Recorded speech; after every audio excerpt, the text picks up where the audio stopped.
Well, hi, everyone, and welcome back to the Blue Outpost Texas Democrats Candidate Forum. Mike Collier here, delighted to kick things off, as I've done several times. And we're going to talk about the State Board of Education.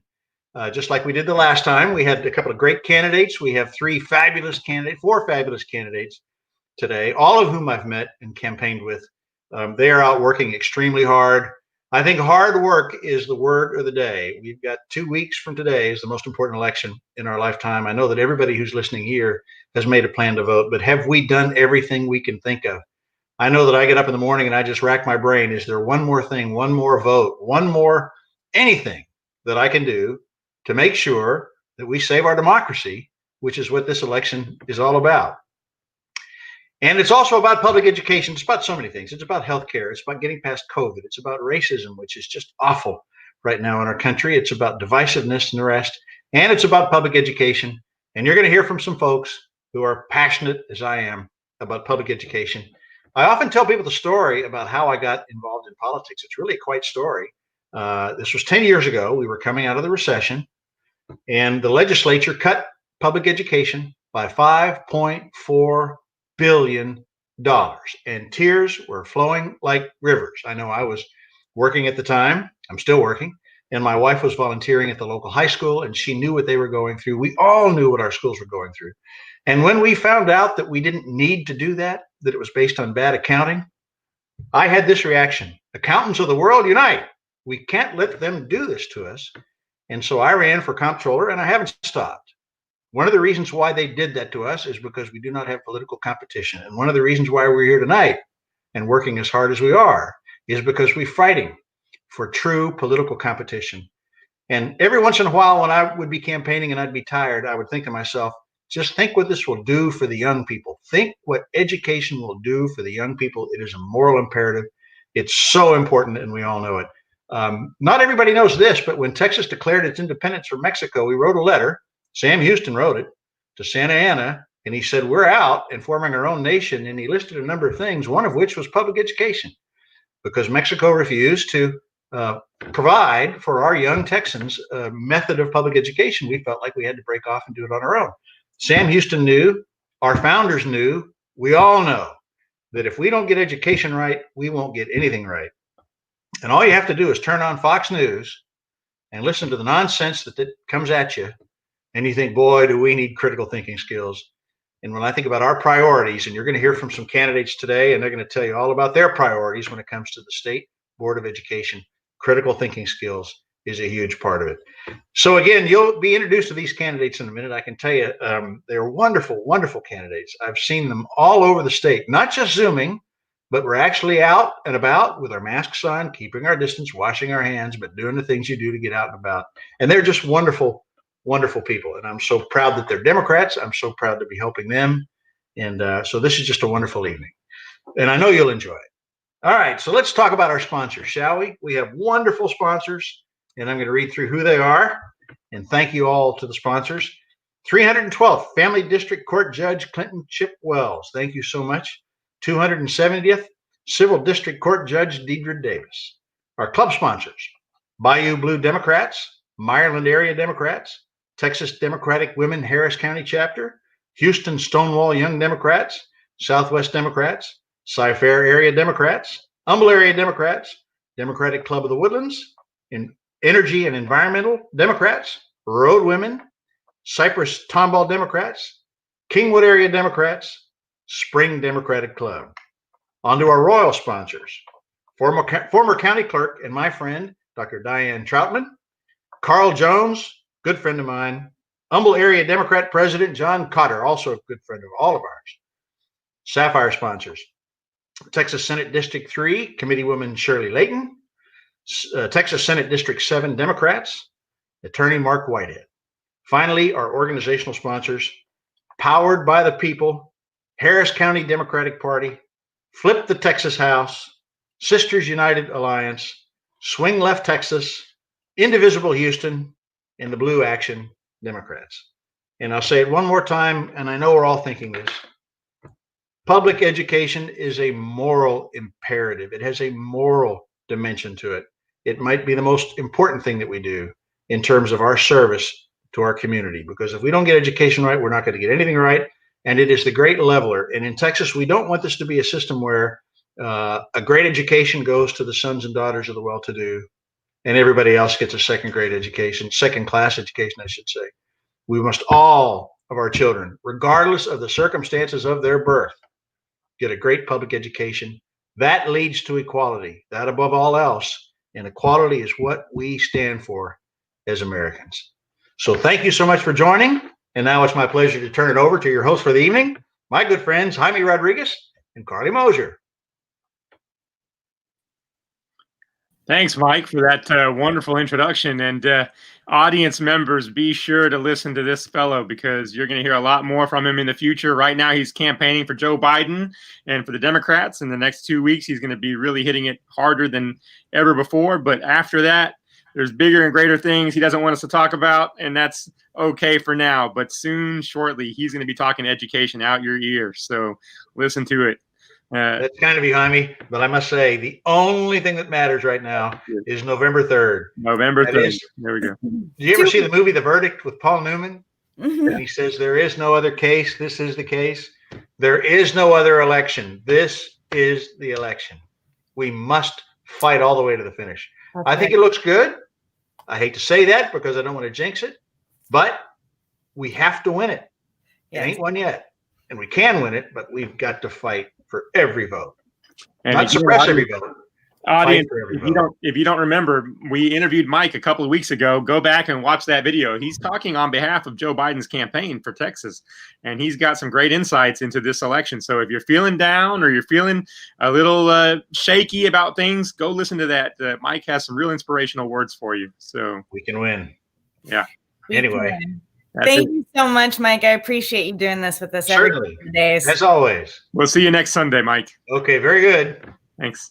Bye-bye.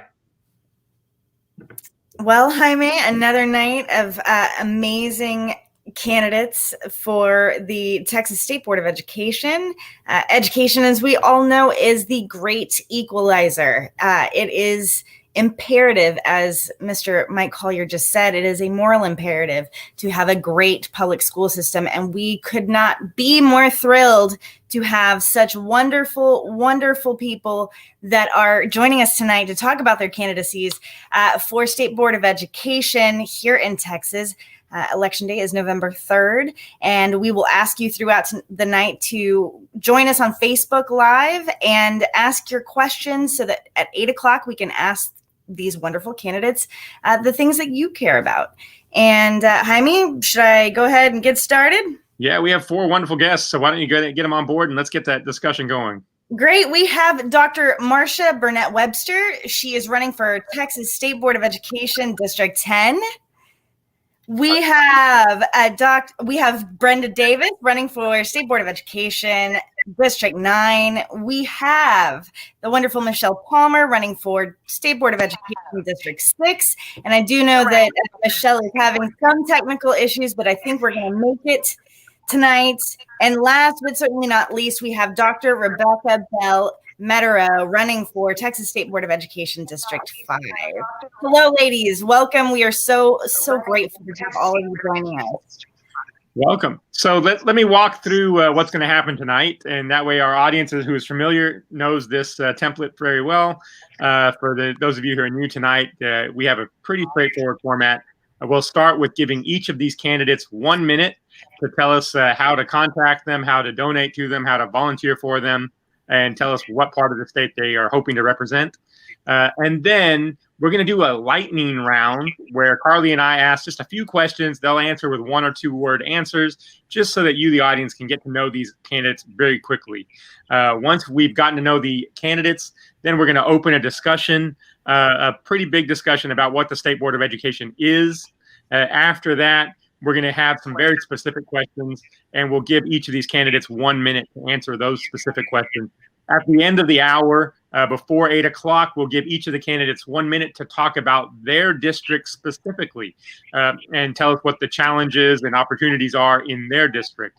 And so after that, at 8 o'clock, as Carly said, you, the audience, will get to ask your questions. And Carly and I will ask them on your behalf, but just type them into Facebook and we'll have them ready. I know that the audience questions are always varied and they're always very interesting. You know, a lot of times you all think of things that no one else has thought of. So candidates, be ready. That 8 o'clock hour can be quite the fun happening. So if nothing else, we'll go ahead and get started. We'll give everybody 1 minute to introduce themselves. Carly, you want to take it away on that part? Yeah, we'll go ahead with the way that I brought you women in. Dr. Marcia Burnett Webster for State Board of Education, District 10. Take it away. Hi, thank you for inviting me. My name is Marcia Webster. I'm running for Texas State Board of Education in District 10. I'm a native Texan, a retired teacher for over 25 to 30 years, experience on the junior high school level, and I believe in education first, curriculum-based, teacher-focused, student-oriented, and my priorities is also school safety, accountability, and bringing in the technology and working with students and teachers. And my website is www.webstertexas10.com. And that's how you can get all the great information for Act Blue. It's on my website. Wonderful. Thank you so much, Marcia, if I may be so bold. Next up, we have Brenda Davis running for SBOE District 9. Yes, I'm Brenda Davis. I am a retired journalism English teacher who came into the education field a little later than everybody else. I like to say I followed in my daughter's footsteps. I was in the business sector for a good many years and then decided to get my degree. And I have a degree in mass communications and decided to go into the classroom. And it's been one of the most rewarding experiences of my life. I enjoyed my kids when they were teenagers and I taught high school, so it was an experience.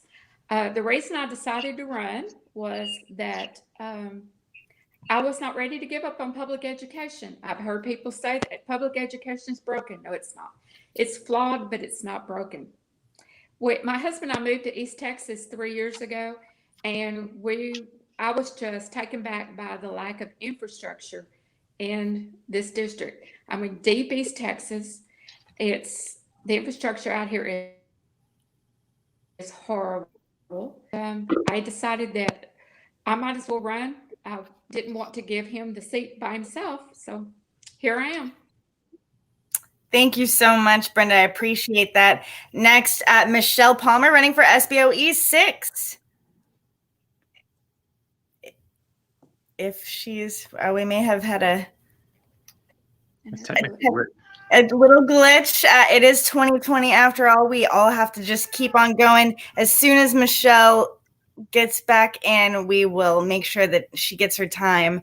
And last but certainly not least, Dr. Rebecca Bell-Metereau.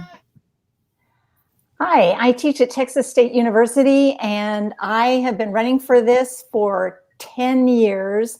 And this is the year that I'm going to be able to win. And this is the year that we're going to flip the whole board. Even if not every Democrat gets on, we will bring real science, real history, and real comprehensive sex education to the board, because this is the 21st century.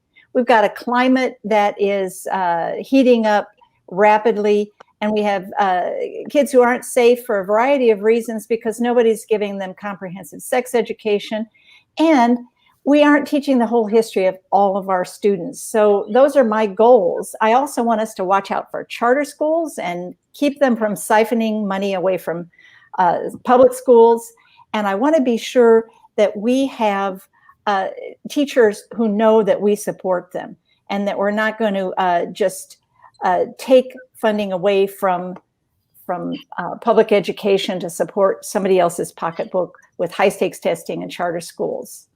So that's my story, and my information is there at the bottom. And thank you.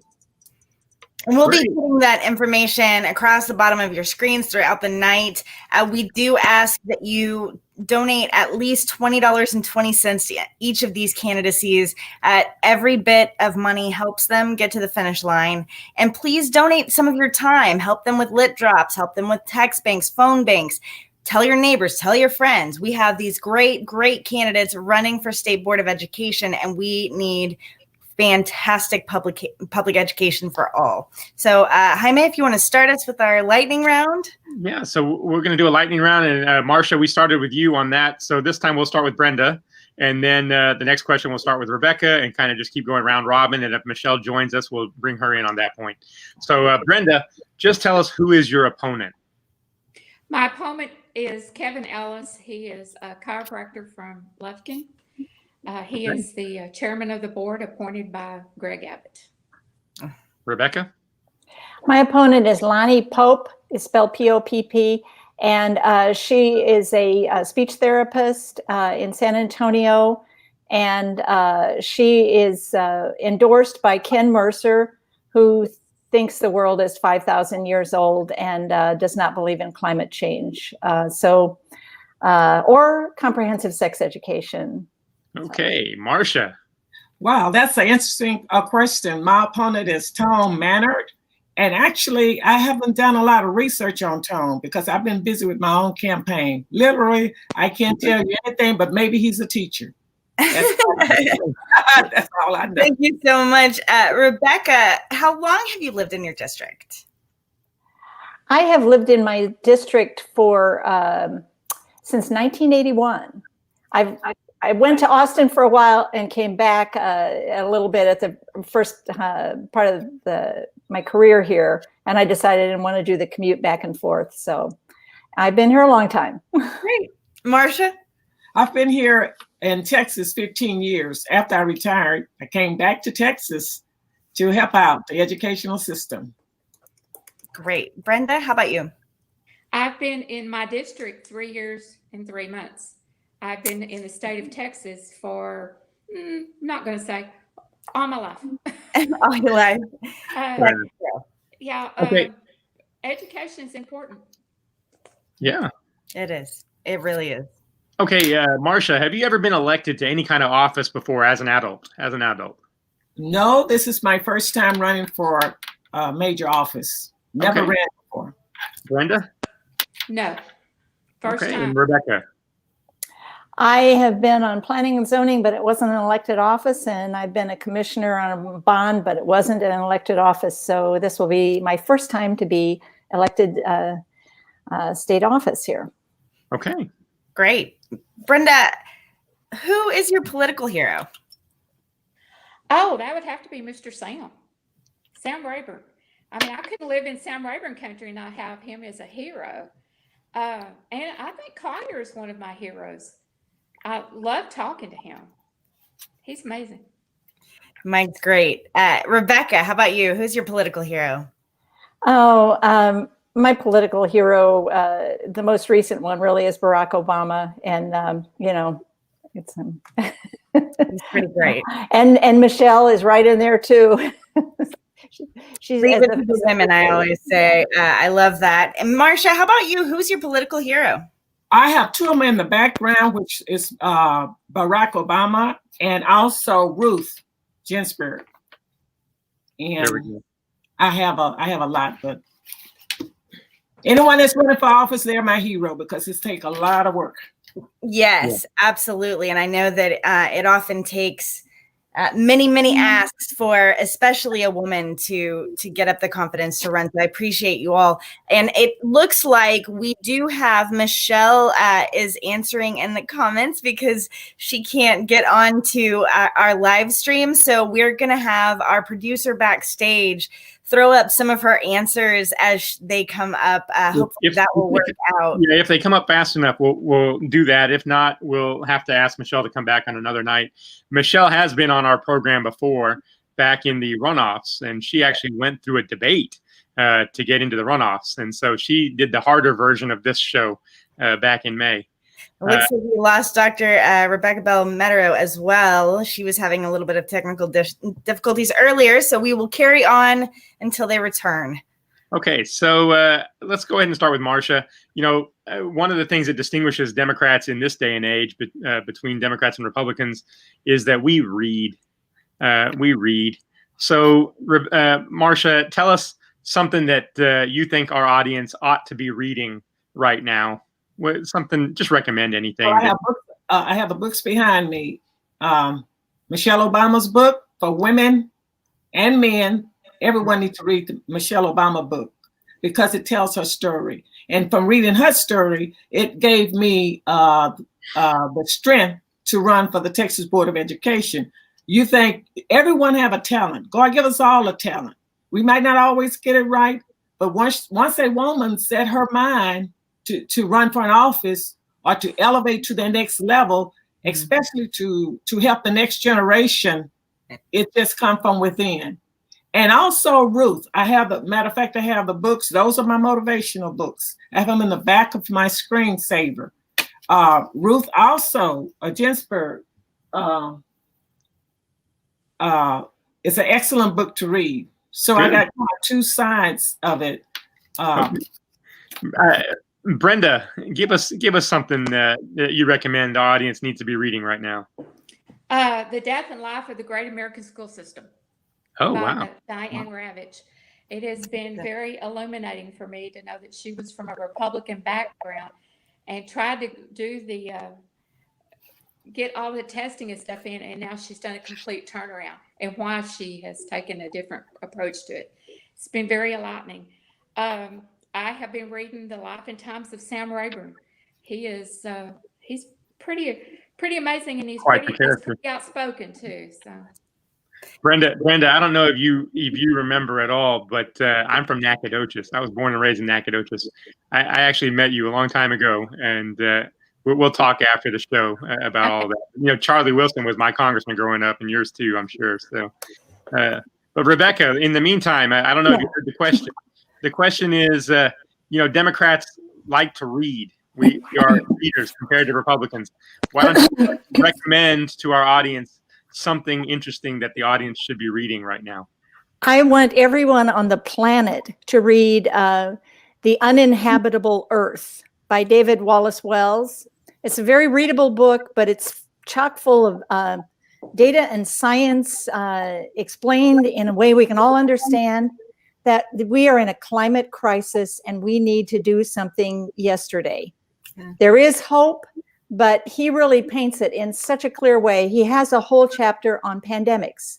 So when the pandemic came, I had read that book and I was just like, wow, he forecasted this completely.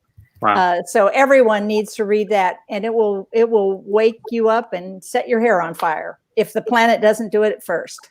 I love the variety of things that candidates come up with that we should be reading, right, Carly? Every single time we ask this question. As you see at the bottom of our screen, Michelle Palmer did answer this one, What Unites Us by Dan Rather, which is a rather excellent book and a great recommendation. And yes, the diversity in your choices of reading material. I have like 6 new books to put on my list. I can't wait to go just get to reading. So we're going to move on to our actual discussion, and we would like to start it, if you don't mind. I would like to start it. And Brenda, my first question is, we would like to open this up to more of a discussion. This isn't just a minute question, but I will start with you. I am a committed Democrat. I vote in every election. Everything is very important to me. I don't have children, though, and I don't necessarily know enough about the school system and the school board and what it does to really educate my vote. So explain to me why it matters. Why do our wonderful voters that are going out to commit to democracy, why should they care about these races for the State Board of Education? What is it that the State Board of Education does?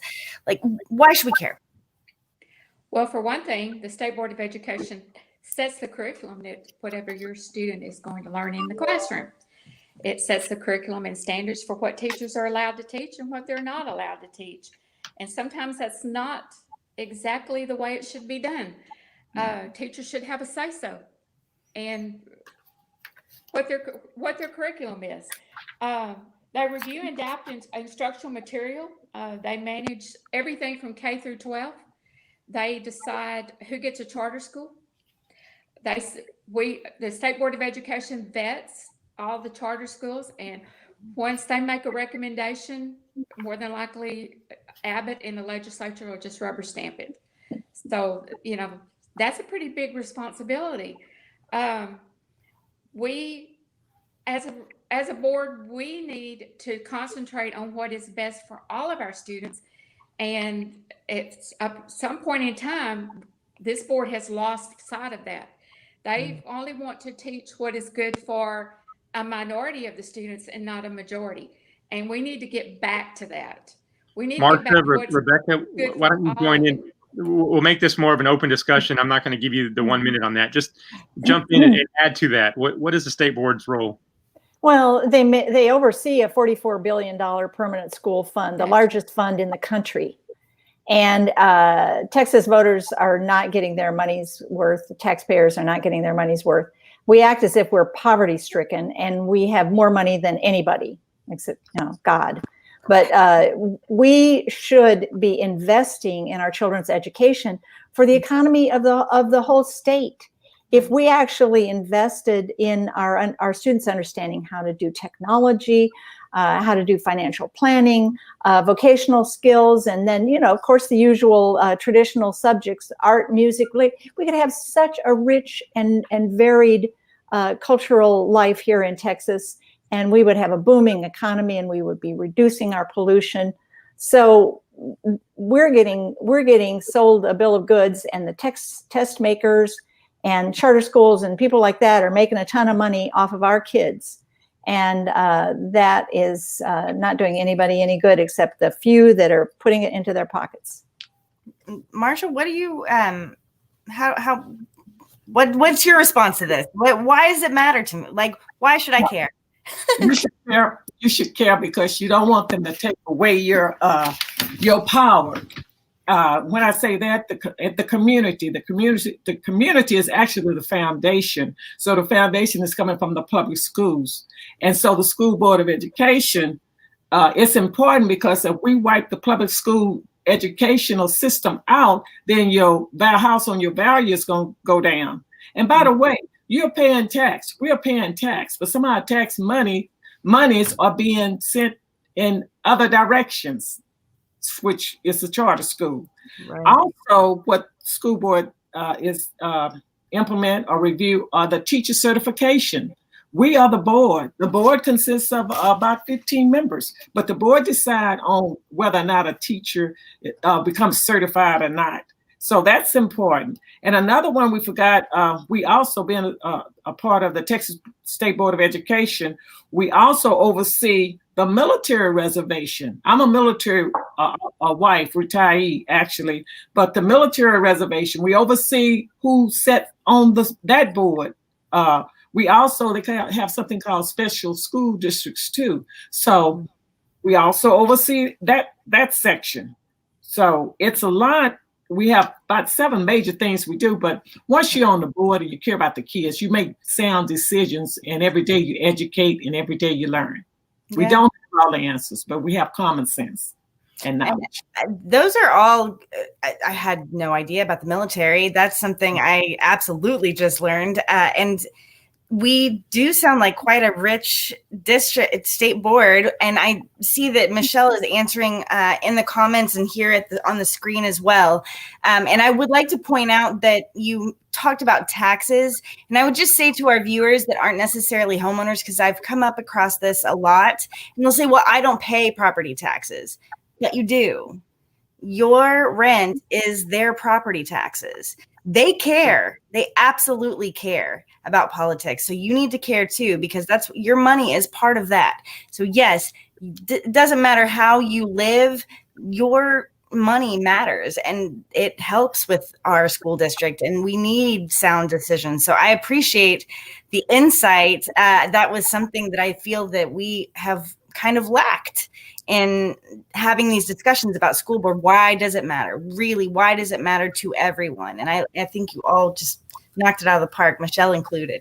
Well, and all the businesses that you support they all pay property taxes. Right. And so, those decisions of whether you go to Chick-fil-A or not, things like that, make a difference. And so, anyway, there's a lot of questions we're going to ask you tonight that have to do with education in general. Some of them are things that the State Board of Education has the power to do something about. And some of them are things that you are going to be able to use your bully pulpit to try to influence the state legislature to do something about. So, and we know that there's a difference between both of those.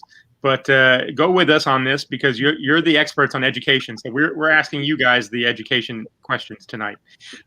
One of the questions that we want to go to next is charter schools. Every time that Democrats are asked about charter schools, we reflexively just simply say we're against them and that's it. But as well as I do that when it comes to government, you can't just turn something off tomorrow. I mean, there are some charter school networks that have over 300,000 Texas students involved in them. And they have buildings that they have purchased and that they've put long-term payment plans down on.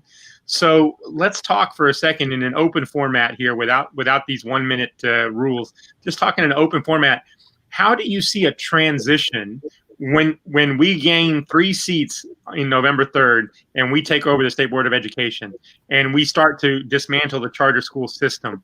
How do you see that transition playing out? And anybody can just jump in. Okay, I can do that one because I've talked about this at length. I am asking when I get elected, I'm asking for a 2-year moratorium on new charter schools. We need to put a stop to it right there. Go back and look because I don't think that all of them are performing as well as they think they are.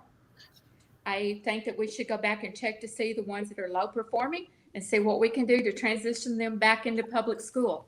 If they're still high performing, then good for them. Have them have the parents pay for tuition. The other day, Betsy DeVos was in Garland congratulating a charter school that had 624 students that she said, oh, well, y'all transitioned into virtual school really easy. 621 students that already had Chromebooks. So all they had to do was just download Zoom and they were ready to go. Right. Compared to the rest of the school district that has 55,000 students. Right. So for her to go there and say, oh, y'all are doing such a good job, I call BS. Because they had their Chromebooks, they had everything in place for a virtual learning system that the public schools didn't have. Out here where we're at, we have nil to nothing when it comes to infrastructure. Our broadband is practically non-existent.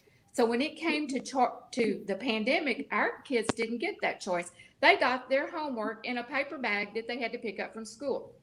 They go home on Monday, take it to home, work on it, and bring it back. Charter schools is not the answer. Working with the teachers and the administrators with public schools is the answer. If they're not broken, they're just flawed, and they need money. They need money. Rebecca, how do you see it? What's this transition look like? I was really sorry. I was not able to hear Brenda's comment. So it's like every third word was coming in. Oh, no. I'm not sure how things work, but I think that one of the things we have to do is put a moratorium on approval of new charter schools. We have such variation in how charter schools and public schools are treated. Charter schools are really given privileges and kind of an easy pass that the other public schools are not allowed. And so I think we do need to transition. You don't want to do anything that's just going to cause a big shock to the system, but you have to figure out how to revitalize our public schools. And part of that is going to come from establishing what I call a digital New Deal, where we make sure that there is good broadband across the state. And we use the bully pulpit you're talking about, Jaime, to invest in good broadband everywhere in our state. And then also invest in training, helping teachers adapt to the fact that we may have to be out, not in the classroom at various points for the next year or two. We really don't know. And in the meantime, our students need to be connected and educated. So good training for teachers can help them transfer to teach the kinds of schools they need to teach. And right now, charter schools can be all online if they want to. And this is driving more people toward charter schools and away from some of the public schools because they're afraid for their health. Marcia, how do you see this transition playing out? Well, first of all, I'm going to say again, I believe in public education. I do not have an issue with the charters or private schools, but for some students, the charter and private schools, they provide a benefit. But these charter and private schools are business, and they do not believe, I do not believe they should be getting taxpayers' monies. But if they do get taxpayers' money, these charter and private schools must be on the same standards as the public schools. And one more thing, the charter schools, it's a business, and the business money is not necessarily going in Texas. The business might be in Virginia, New York. So we are moving money around. Mm-hmm. I'm saying we're in Texas. We have excellent public schools. I have nothing against private and charter schools, but it's not right to take your taxpayer money, my taxpayer money to fund a school, and then they can pick and choose. We want an equal education, right? But the charter schools gonna pick and choose their students. The public schools, we're still trying to take care of everybody. We're still trying to take care of the special need kids. That's where the money should be going, to the special need and upgrading our public schools. I'm just trying to keep it real. I have a tolerance for that. It's mine. We have Michelle Palmer's answer. I will vote against every new charter school system application that comes before the SBOE. In addition, I will continue to advocate before the Texas legislature for new rules on transparency and accountability for charter schools. In addition, we need an audit of all existing charter schools to make sure that people are not lining their pockets with our tax money and that they are educating our special education students in close to the same percentages as public schools near them. It seems like y'all are all sisters in arms on this one, which is exactly why we need all four of you to be elected. Make sure that you visit their websites, tell your friends, tell your family, tell your neighbors, tell everyone you know that's able to vote in these just absolutely imperative elections that they need to vote. There is no complacency. This is not something we can wait on. And am I correct in knowing, we had this discussion on Sunday with two of your other fellow candidates, that you don't need certification as a teacher for charter schools? It's not the same. It's not the same standards as those of our public education teachers. Is that right? That's correct. Correct. So they don't have to go through the process of being vetted by you all, correct? Correct. Wow. Or by the universities that certify teachers. Wow. Well, what's worse is that the administration doesn't have to get certified either. So you have principals with bachelor's degrees running schools in these charter school systems. Like I said. Say it again, Marcia? It's a business. Yeah. Business. Yeah. So they just couldn't, they don't necessarily have to they don't need a college degree. They don't really need a college degree.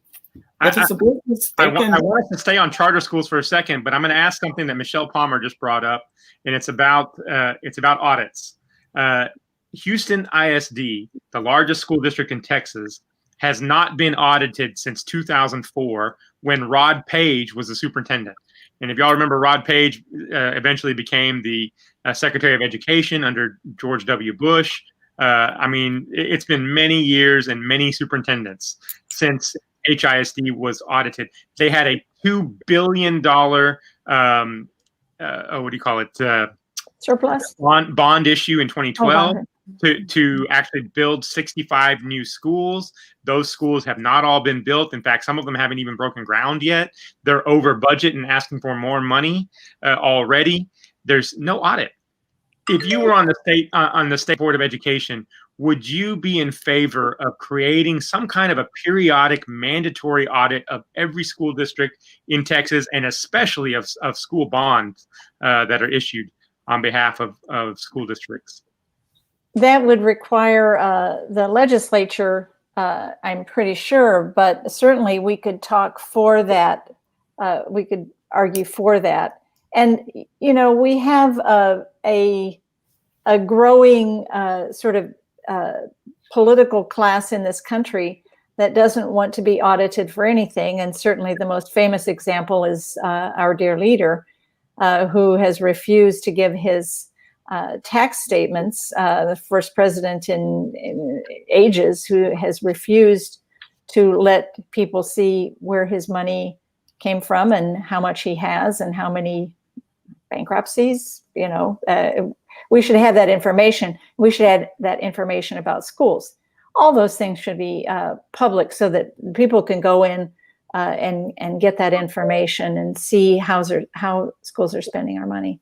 And the administrators and the fund managers, they're underperforming for us. Mm-hmm. Marcia, how do you see it? Well, I just think the legislators need to do that job. It's the process, the rules are already there. We just need to have people in there that will implement them. Yeah. Because we're with the Texas State Board of Education, we're the members, but the legislators are the ones that have to implement and carry through. Brenda, would you use your bully pulpit on the State Board of Education to influence legislators? Oh, yeah. I fully intend on probably getting arrested at least twice. Bob Hall and I already do not get along, so for various reasons. And I know that the minute I walk into his office, when I get to Austin, he's going to go, great, she's here. And what's she going to do now? And he's probably going to show me the door, and I'm going to say, I'm a taxpayer. I can be here if you can be here. There are a couple others. Mr. Van Devers, if he gets reelected, I would like to sit in on a couple of meetings with him. Y'all do know that he's spreading COVID right and left right now. He and his whole family have COVID, and they're listening to her across the state without wearing a mask. Yeah, I don't play well with principals, so I don't think I'll play well with legislatures either. I had a couple of principals that I would walk to their door and they would go, is there any place for us to hide? Because I don't want to hear what you have to say today. And I'm like, well, you're going to anyway. I'll advocate for the kids, and that's going to be my top priority when I get there. It's what's best for every student in the state of Texas. And if I have to step on people's toes to do it, so be it. If I have to go all the way to Abbott's office, I'll do it. And Michelle did say that, of course, the State Board of Education can advocate for it, but it is the legislature's job. But it would seem that everybody needs to get bail money ready for Brenda. So my daddy used to say the squeaky wheel gets the oil. So if we're there and we're yelling loud enough, they're going to finally start listening.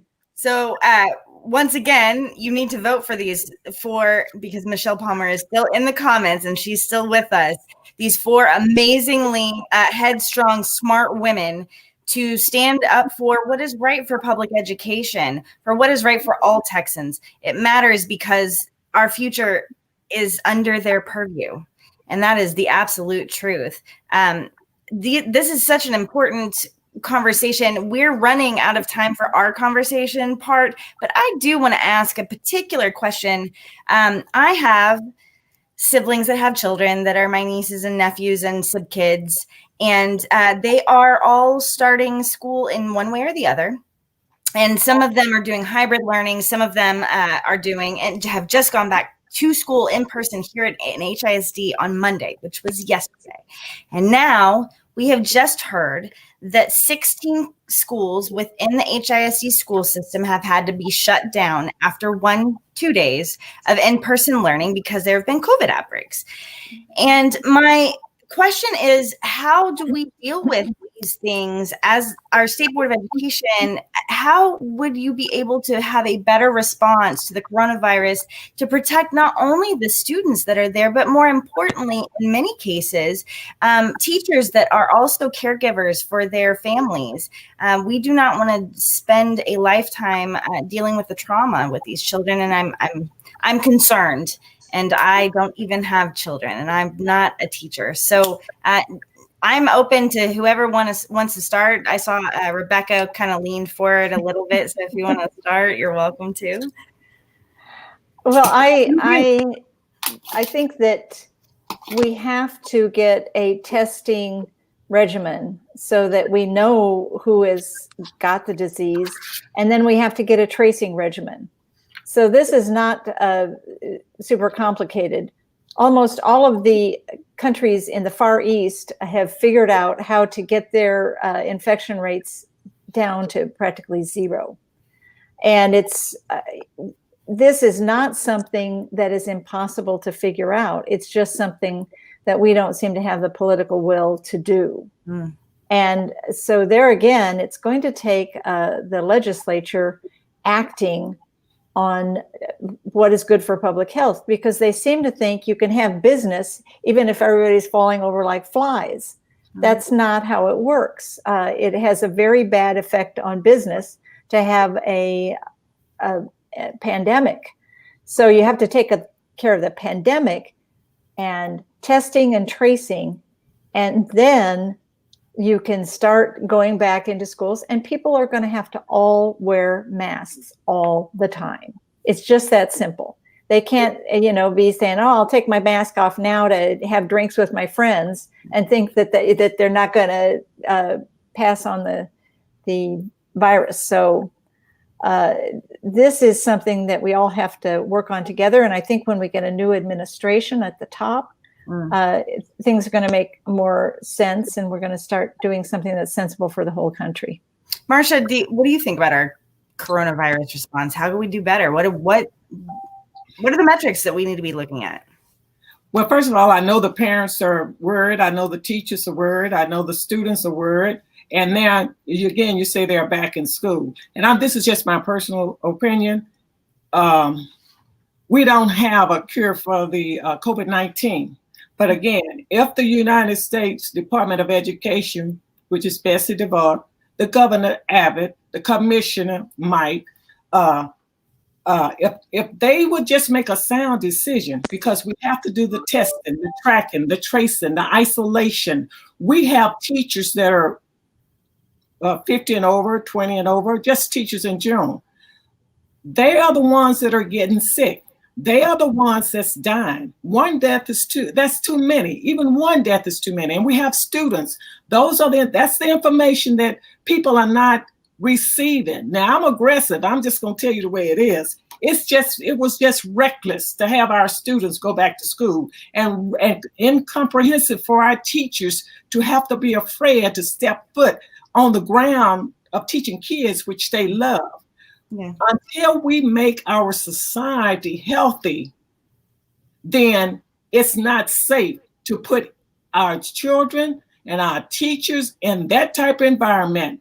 And listen to the scientific data. Listen, we are smart. All of us are smart. It doesn't necessarily mean a college degree. It means common sense. Mm-hmm. Personally, when people ask me, I would hold on to my babies as close as possible. I would teach them to the best of my ability as a parent until we get this. We already have it figured out.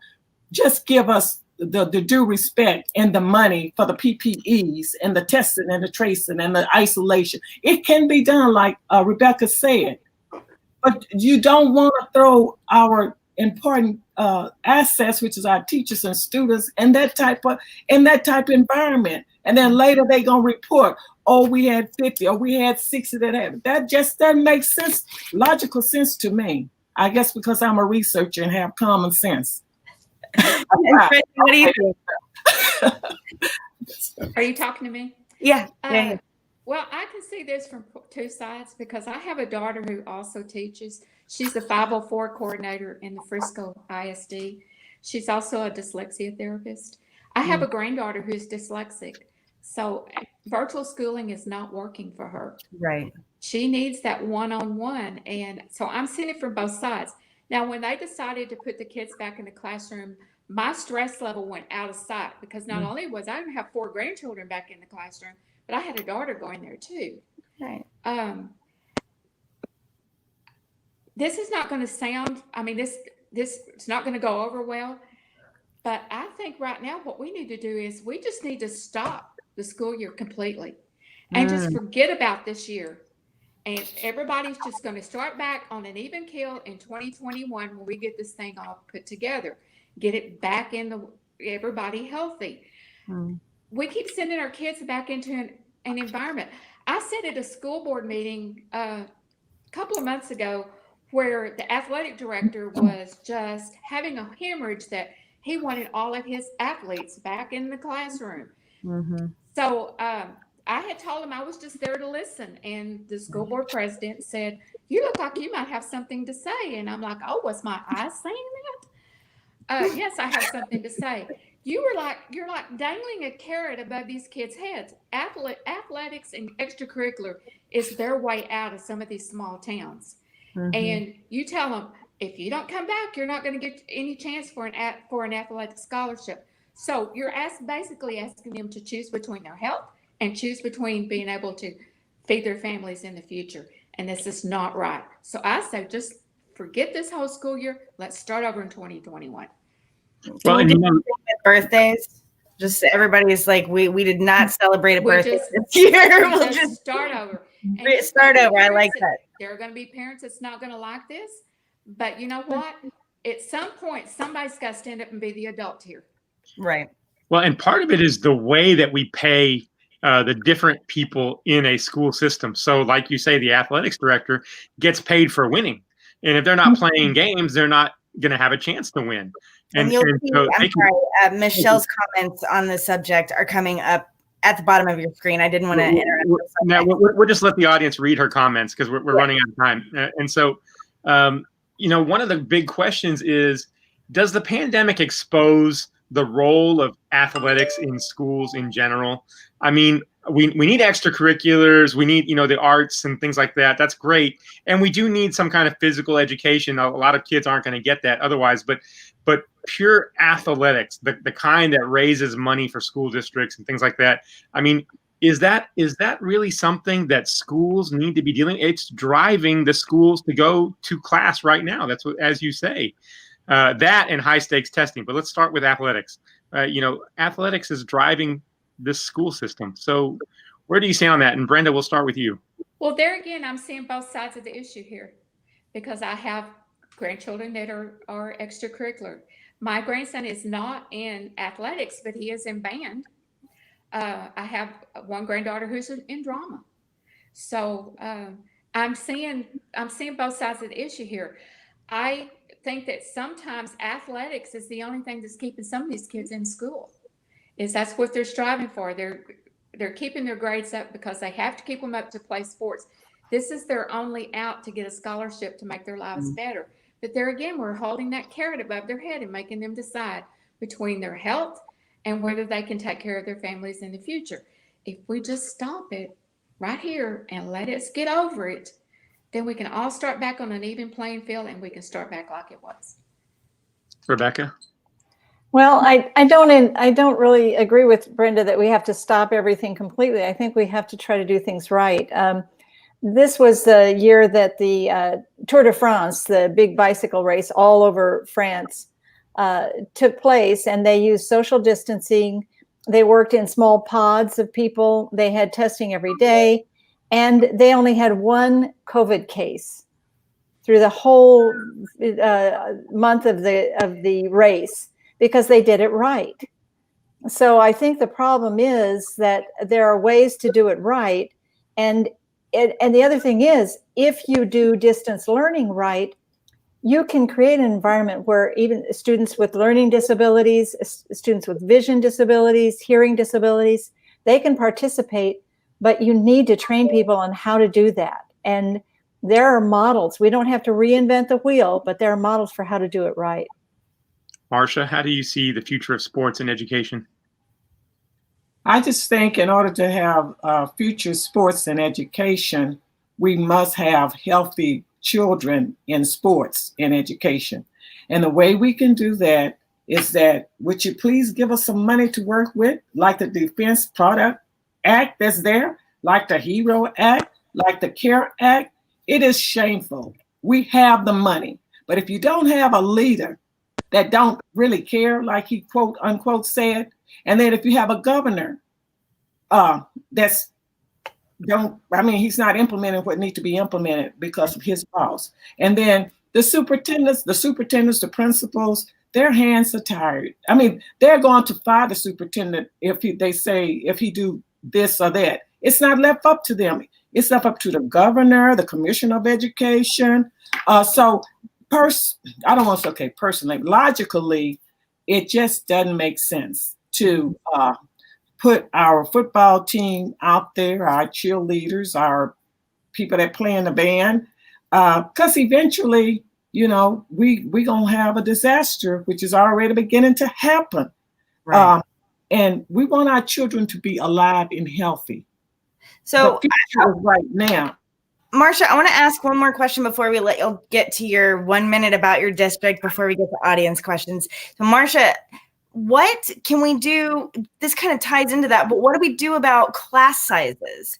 Because I know that is a huge issue, not only with COVID, but it's also a huge issue with having personalized learning help in your classroom. So what do we do about that?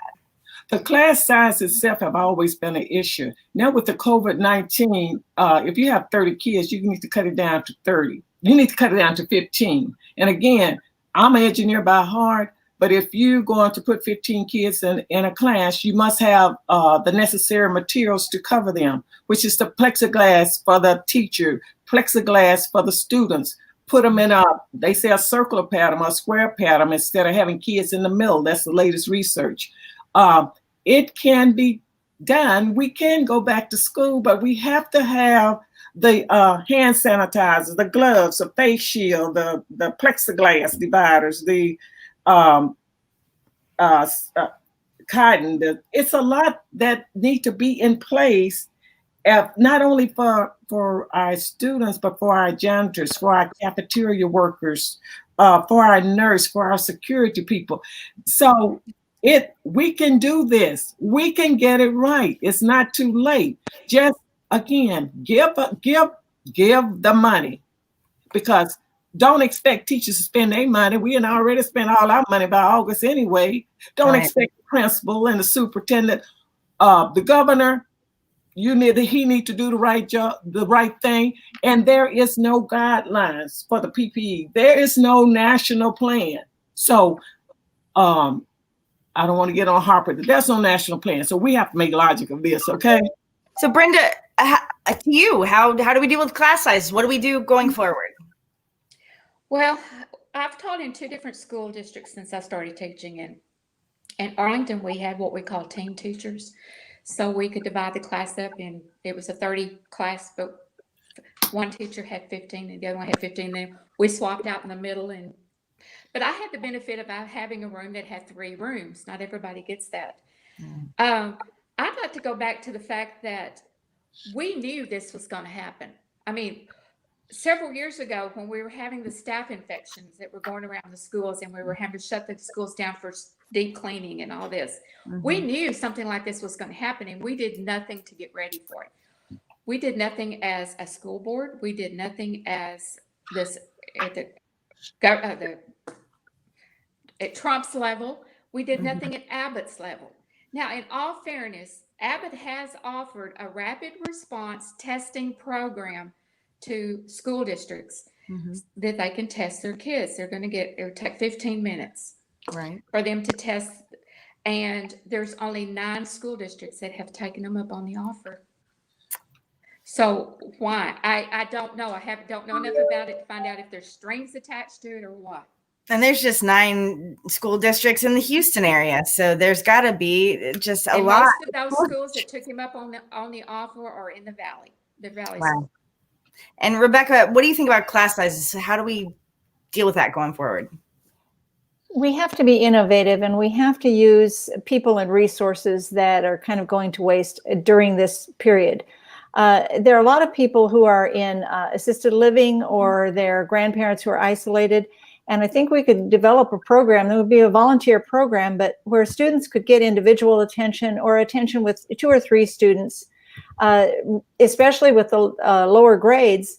just working with them, just having them read, having them, do simple math, that it would connect people who are feeling lonely and socially isolated, and it would help these students. I think the idea of switching back and forth with the teacher model that Brenda is talking about is excellent. Mm-hmm. And I also think that if we put people into the classrooms for a 2-week period and then had them out of the classroom for a 2-week period, doing most of their work at home, that they could be online, that we could have that physical spacing in the classroom, right, the masks always worn in the classroom, and probably have a very, very low infection rate. And if somebody were infected, we could pick up on that after that 2-week period and say, okay, you're going to have to be quarantined. And Michelle Palmer said that these decisions should be made by the school board, the school boards. One of the top things you can do to help student success is to have small class sizes. Hopefully, this will begin a conversation about smaller class sizes going forward. However, that means more funding, and the state government is not going to fund to the level that we need. And that is a fair point. We would like to take this time to give you a quick 30-second pitch about your specific district needs. Brenda will give it to you, and then we will hop on over to our audience question portion of the evening. So Brenda, 30 seconds about your particular district needs. Well, my district covers 31 counties. We're from the Red River to Lufkin and Texarkana to Grayson. And we're basically in an economically strived area where there is no money. Property rates are at its all-time low in this area. So infrastructure is what we definitely need to work on. The SBOE can't do that, but there again, we sure can go and advocate for our legislatures to listen to us.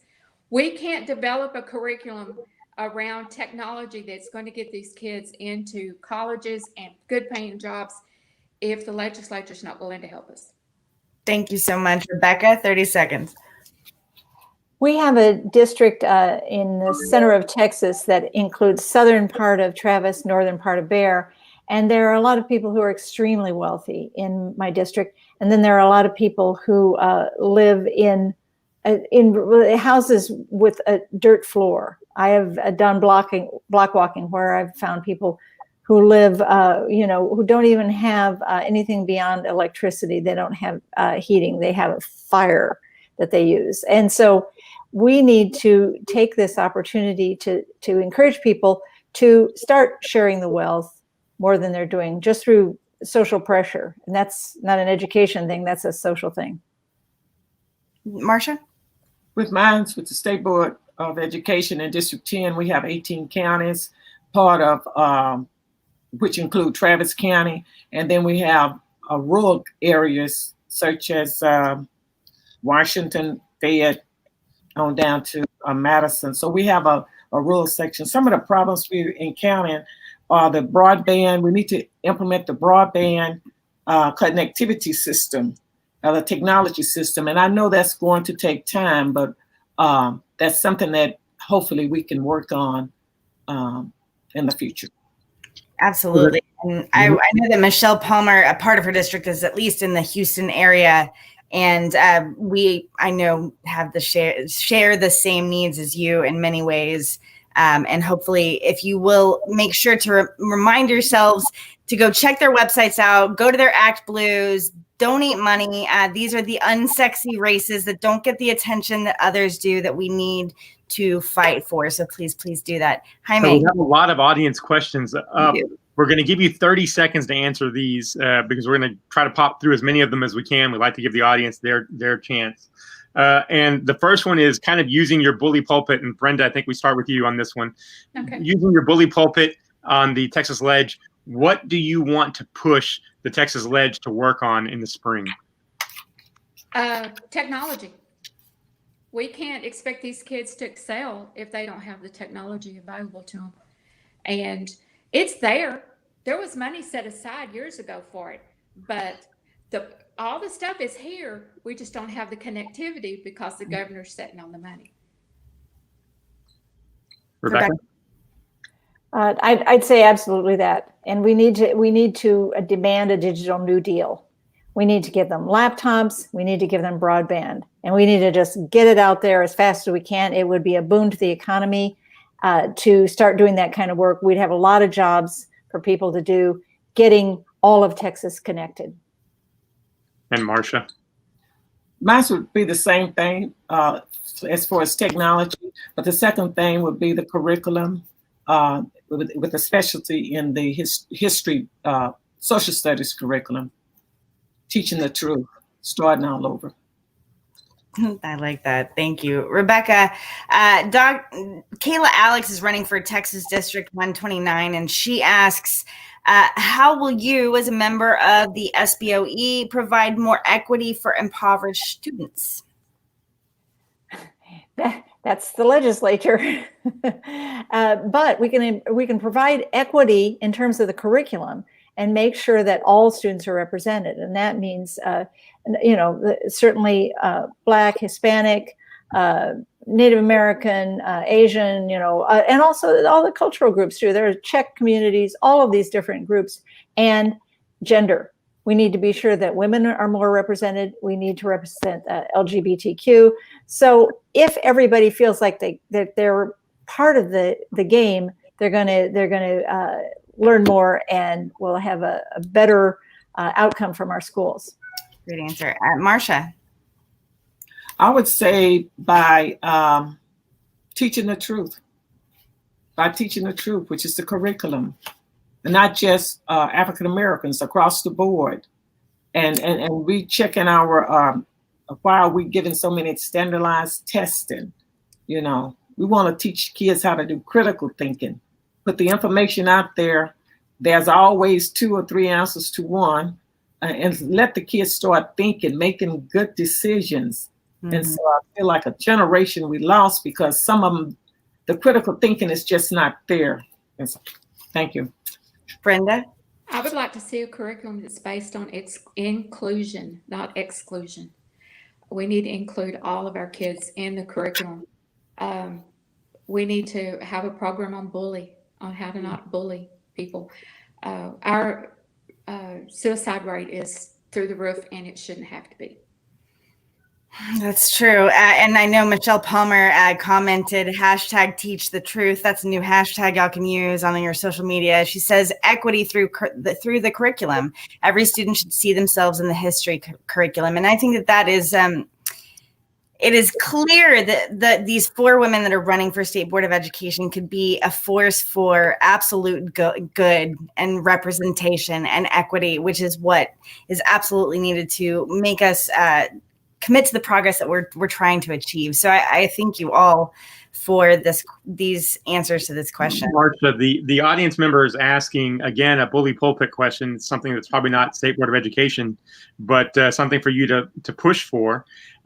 Teachers who are using their own internet in their homes and paying for their own internet, should they be compensated for that? And are there other things that people that are using their homes as their school offices right now should be compensated for, even administrators and staff?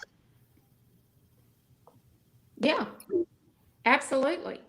My daughter had to have a new computer system put in her husband's office, so she had a secure unit to her school because she is a 504 coordinator and she deals with highly sensitive material. Zoom is not the safest. I mean, we had freshman kids at Frisco that decided to moon their English teacher. Mm-hmm. So, learning how to put a 5-second delay on a Zoom meeting was something that they had to learn really quick. But right. Yes, the teachers and the administrators should reimburse for some of their expenses. Mark, what about you? Dr. Rebecca Bell-Metereau had to go plug in her laptop 2020. What's your answer? What was it again? I couldn't hear. Do you think that teachers need to be compensated for using their home internet and paying for their own home internet and other supplies that they might be using in their homes?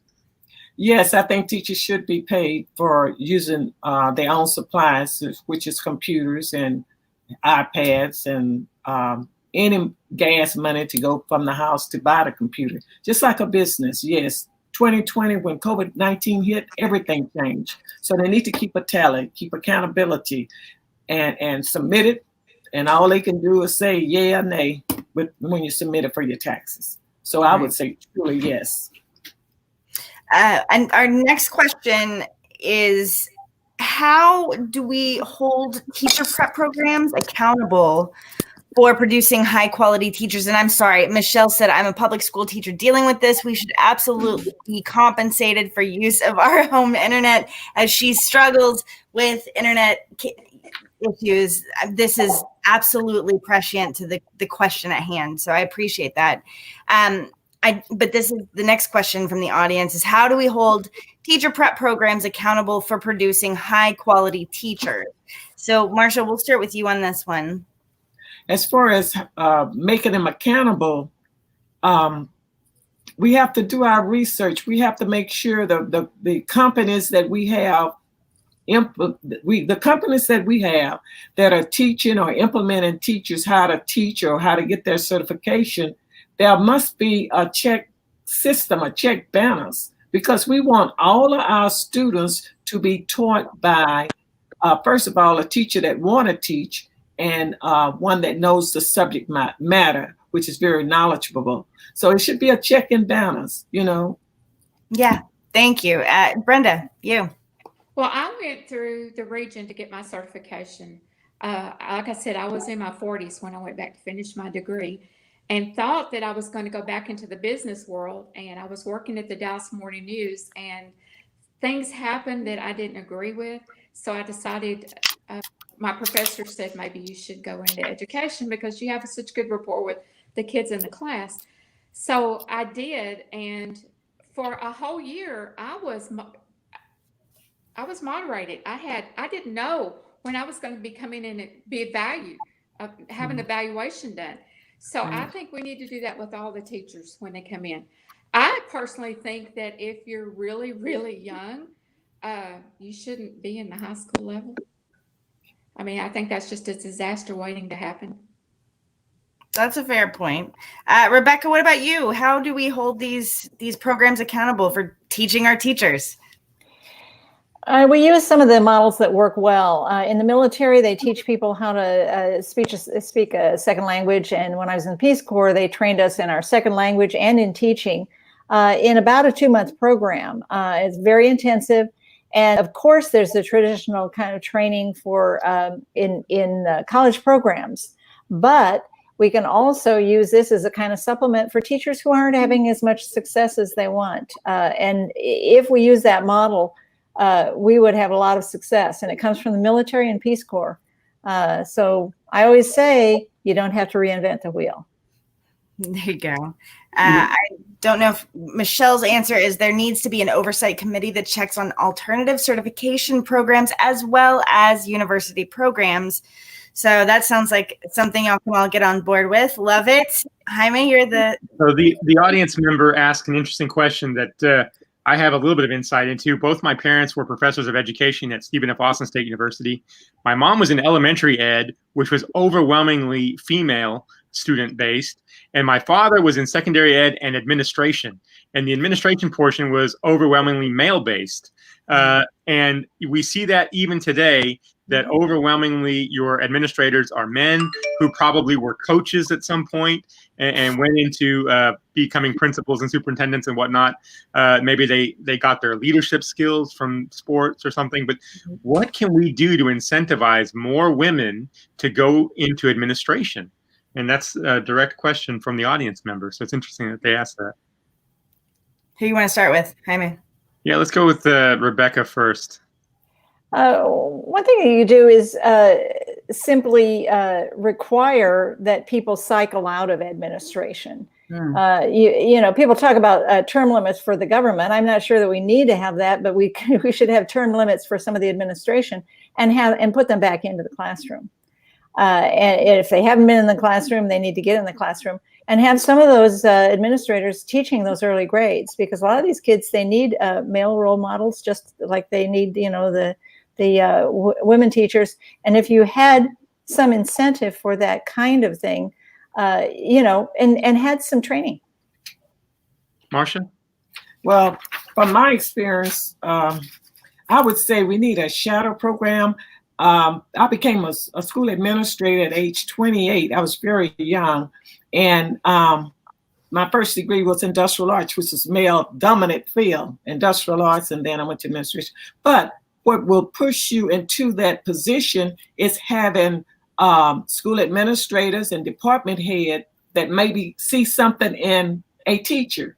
And they will push the regular teacher into the department head and to the assistant principal and to the dean of students.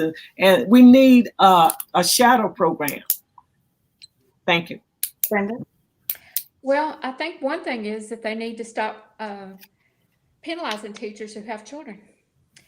If you have to take time off to tend to your children, then your evaluation is going to be based on how much time you put in the classroom.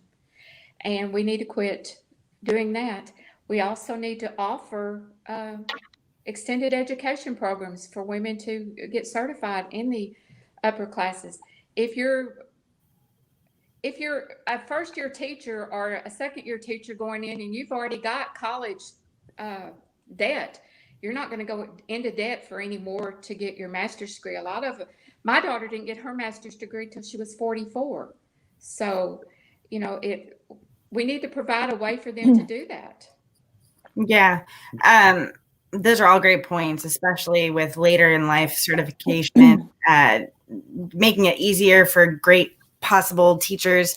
From Michelle, she says the hours for an admin are terrible in many schools. Anyone with young children would probably not be able to be an admin. In addition, many admin are paid the same as teachers, but with a lot more duty, and many people won't see that as worth it. But it does make a point to our general understanding of the male-female roles in marriage. If we're going with, traditional cisgender marriage, you generally will have the woman staying home taking care of the children, and the men. So the men have the opportunities to be in these upper admin roles. I appreciate that. We've all kind of touched on the need for broadband. So one of the other questions from the audience, Marsha, we'll start with you. Broadband, how do we do it? How do you advocate for it? How do you get it to the most amount of students in a quick manner? Okay, with broadband, I don't know whether it's going to be a quick matter, because anything that concerns money, there's a slow turning wheel. But with the 18 counties that I deal with, majority of them are rural, and it's going to take the school board, it's going to take the business within your community. And sometimes you might have to branch out to another state to get an expert in to survey or analyze your rural area and pick out the best to implement that. I mean, if you have a contract going out to one, no, we want 3 of the best to evaluate the rural areas that actually need to broadband and come up as a team with a solution so that everybody will be kind of on the same page. And I know dealing in technology and trying to implement programs is going to take everybody's working together, and we have to all dot the dots. So I would say it would take teamwork and believing that it can be done. I believe. Brenda? Well, the businesses seem to think they could run our school districts better than we can. So put your money where your mouth's at. I like that answer quite a lot. Rebecca, how about you? I say let's get the students involved. That's what Texas State is doing, and they come up with technological student solutions to things really quickly, and they win prizes at national competitions. And so if you put these students together and then teach them some of the tools they need, then they can come back with some really great innovations. So it's not just businesses, but actually our own kids and our own teachers. Love those answers. So the next question goes back to curriculum. I think the audience is still very interested in this, and this is a big part of the State Board of Education's responsibility. And we'll read Michelle's answer in just a second, but let me ask this question and then we'll go back. So the idea is, for example, in Texas, for those of you not in Texas who are watching this, in Texas, we teach that slavery was a major labor force that was necessary for the South to rise. And this is something that Texas needs to fix right away, and that's an obvious one. But give us some other examples of places that maybe not so obvious that need to be fixed in the curriculum right away. And I think, Marcia, we start with you on that one. I'm gonna make it brief. Some things you can fix right away is changing the picture of the people that you have in the book, the graphic parts, the part that you actually can see, so that way the kid that's sitting there from different ethnic backgrounds, they'll be able to pick up and say, oh, well, maybe I can do this. Oh, that, so seeing somebody like you in the books, first of all, that's really way. Brenda? I think we should start asking for input from the teachers that are actually in the classroom. They know what they need to teach, and they know how they can teach it, and they know what the kids want to know. And I just sat in on 6 hours a couple of months ago on the health book standards and listening to all the BS that people were talking about that they wanted to stay out of the textbooks. And one of those was consent. So basically I said, and my part of it was, so it's okay. You're telling your daughter that she doesn't need to have sex, but you're telling your son that it's okay to go out and sexually harass her, and then she can't say anything about it. That's right. So yeah, we need to address things from both points of view, and we need teacher input. Teachers are the best ones to get input. We don't need input from somebody who's never been in a classroom, that doesn't know what we're facing every day with our students. Rebecca? Well, we have models of curriculum, for example, for climate science. We got an F out of 6 states. We were one of 6 states to get an F for our climate science. And they have a curriculum, a framework that we could use. We wouldn't have to develop it, and we wouldn't have to develop the materials, and it would put everybody in the United States on the same footing in dealing with climate change, because that is really the big emergency we all have to face. So I would say that, and then of course sex education is important, but I want to bring it back to sex education in a second, but let's get Michelle Palmer's response. Carly? Michelle says teaching consent and comprehensive sex education and health. In addition, they turned down a standard that said treat LGBTQ people with respect in September.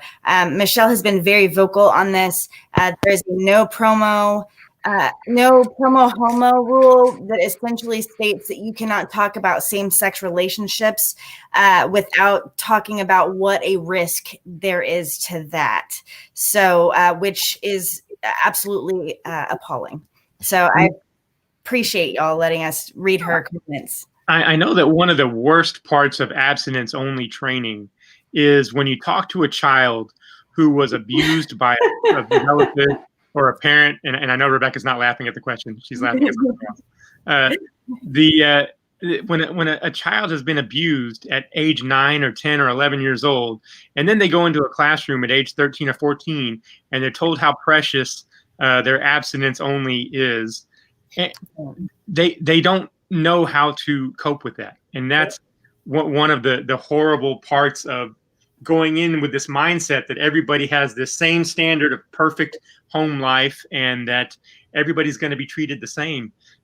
Marcia, what are your thoughts on that? My thoughts on it, first of all, how is that working? Just say no to sex. That's not working, okay? Because we have a higher statistic. We have a higher percentage rate of pregnancy with girls that are getting pregnant not once before they complete high school, but twice. I think we should have a comprehensive health education program. You just can't teach one side and leave out the other side. LGBTQ, I believe that should be included from the beginning to the end. If the parents don't want their child in this particular class, then they can just not sign the paper and keep them out. It should be comprehensive for all, to keep from making children commit suicide. We have a higher percentage of that because of that. Yes, ma'am. Brenda? Well, there again, in that 6 hours of testimony I heard a lot about how many Republicans are afraid of anal sex. They talked against anal sex over and over and over, and I was like, oh my God, just get past it. I want to teach safe sex. I just don't think that children should go out and die for something that's supposed to be pleasurable. Right. And they don't want us to have abortions, but then they don't want to teach for us to teach them how to have safe sex. Right. Well, and before Rebecca responds, when you're saying that about anal sex, there are some cultures that teach that anal sex is not a way for someone to lose their virginity. And so then in their 12 and 13 and 14-year-old selves, they practice anal sex only, and they think that that's not sex because they've been told that that's not the same thing as sex. It's Same thing with oral sex. They don't think oral sex and oral is sex is not sex, and all of it. I mean, you're right. Without comprehensive sex education, it's very dangerous. And I didn't mean to step on your toes, Rebecca, but Oh, no, go you on. And Brenda too. Yeah, Rebecca.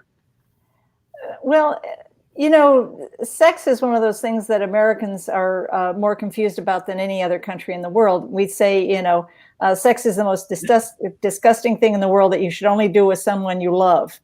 And, we're very bad at sex. And if you take the statistics, there are more cases of sexual dysfunction in our society than any other industrialized nation. And if we looked at the sex education, the way it is done in other countries, they have sex at a later age. They have many fewer teen pregnancies and actually experience more pleasure and satisfaction from sex. But this is very scary. And my opponent claims that the schools are showing pictures of people having sex in school. This is not true. I'm sure that Michelle, here's Michelle's answer. I have 14-year-olds that come to me having been raped. The current standards are victim blaming. We must stop that and teach about consent. And I do know that the Texas government has just said that social workers can turn away people that are from the LGBTQ community or otherwise. So now we will consistently create these children that are traumatized by the lack of their sexual education. Then they are turned away for help from social work, from a social worker, and made to feel probably more shame around the problems that they're having. So this is all systemic. It all goes from top to bottom. I really feel like I could talk to you women all night. Next time we'll have to do this and make sure that Michelle is on with us and we can have a lengthier conversation, definitely when you get elected. These women need your help. $20.20. Give them 15 hours of your time. Call 15 friends. There are 15 seats on the State Board of Education. So make sure to get these women elected. We would like to give you all a minute closing, I believe, if that's all right, Jaime. Are we ready for our minute? Yeah, we're going to go a little over time when we do that, but let's go for it. We do that. So Brenda will give you a minute, and then I'll read Michelle's at the end. So we'll start with you, Brenda. Okay. The reason you need to vote for me is because I am a grandma that's not scared to talk about sex with your kids. And I am a down ballot candidate. So when you take these 15 people to the polls, make sure that you tell them they need to vote down ballot, not just at the top of the ticket, where everything is important. Everything works together. Education breeds informed voters. Informed voters puts educated people in office. So it all works together. So just don't forget to vote down ballot. Beautiful. Thank you so much. Rebecca, we'll give you your final say. I have been working to get on this board for a decade. And if nothing else, that's a reason to vote for me. But I actually have a very good chance of winning. And when I get on that board, I plan to be a leader. And I want to get the board interested in the research that they need to see to understand what's happening in the world. And I will try to charm each and every one of them into being engaged so that our students will be engaged and they'll be excited about learning and they'll know that what they learn makes a difference. And this is going to rescue the planet, not just Texas, not just this little part of the world, but the entire planet.